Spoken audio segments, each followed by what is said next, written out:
We have the Audio-Technica M50X headphones for $150 and the Audio-Technica M20X for $50. Which one's right for you? That's what we're here to figure out. Let's get started.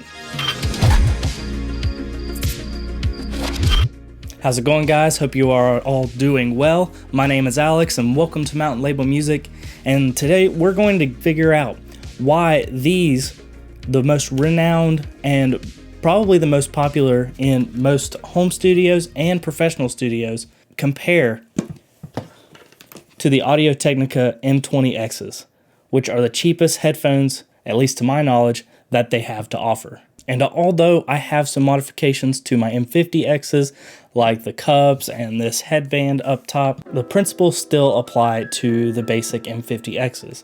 Because otherwise, aside from the aesthetics of everything, these are just the same as if you were to buy them out of the box. At least in terms of quality, if not better now than it used to be. And that leads me to the first noticeability and discussion on the difference between both of these headphones, which is durability. When I pick up the M50Xs, they are strong. They are durable, but they are definitely not the strongest headphones on the market. And for only $150, I wouldn't expect them to. When I pick up the M20Xs, they feel very similar, but honestly, you can clearly tell that this is definitely made of a cheaper material, or maybe even just less plastic than what the M50Xs are included, than what the M50Xs include.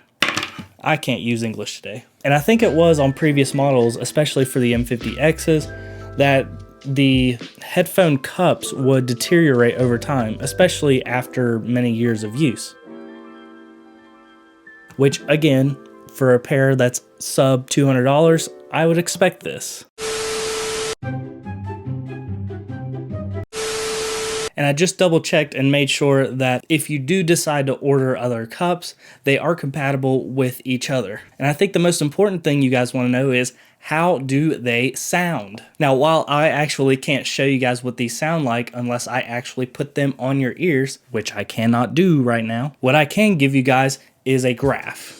And let me just put that up on the screen for you guys. In the Audio-Technica M50Xs, everything just sounds more pristine and flat overall, especially in the low end. Now, neither of these headphones are open back headphones, so they're not gonna have that kind of low end extension like they would if they were open back. And if you take a look on the graph for the M20Xs, you can already tell the big, I mean, not even just subtle, but huge dip in the treble frequencies. And in my opinion, this already raises a red flag. And if you take a look at the M50Xs, you actually have not only just a dip, but also a peak that's not nearly as subsequent as the M20Xs, but it is still something to acknowledge when purchasing these headphones compared to others. But from my personal experiences with both of these headphones, especially being under $200, they're okay. They're pretty good.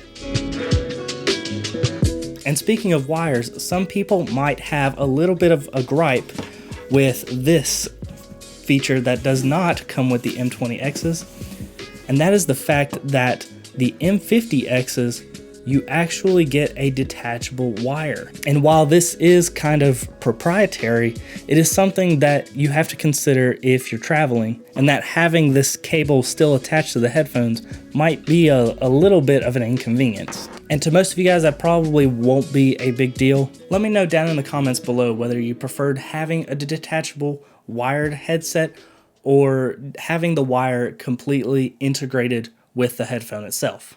Now, in my opinion, not having the ability to detach the wire from the headphones on the M20Xs is no big deal. And spoiler alert on the other video that I posted about its unboxing, but one of the main reasons why I bought these was because they were so cheap, and that I probably won't be nearly as upset. I won't be able to replace the cable, and we'll probably have to replace the whole headphone itself for what, 50 bucks?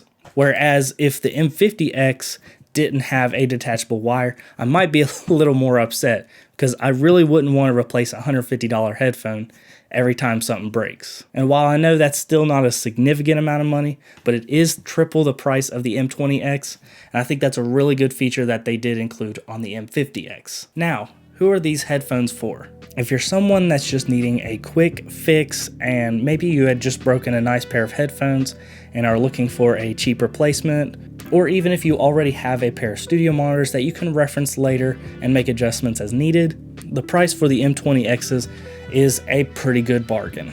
But if you're like me and need something a little more quote-unquote better quality, and you're looking for something that will give you an accurate representation on what your mix and how your mix will translate into other products, this is the way to go. And in most studios, you'll probably actually see the M50Xs more often compared to the M20Xs because for the industry standard, they're relatively cheap compared to other headphones in terms of quality. And if you're working with a lot of professional clients that know the quality of their sound and you want to give them a better experience than just a cheaper pair of headphones, I would go with the M50Xs even over the M20Xs. But I understand what it's like to have a budget and not having the ability to just spend that triple the price on a nicer pair of headphones that could potentially just get ruined and not having the extra amount of money in your budget to invest in another pair.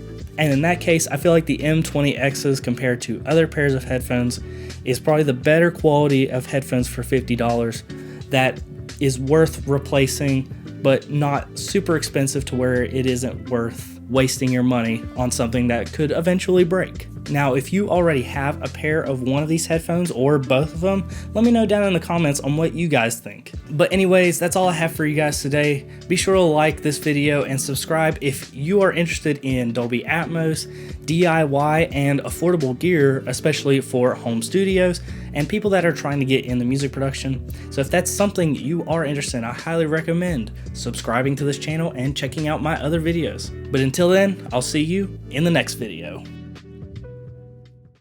Now, who are these headphones for? Now, who are these headphones? Why do I keep saying?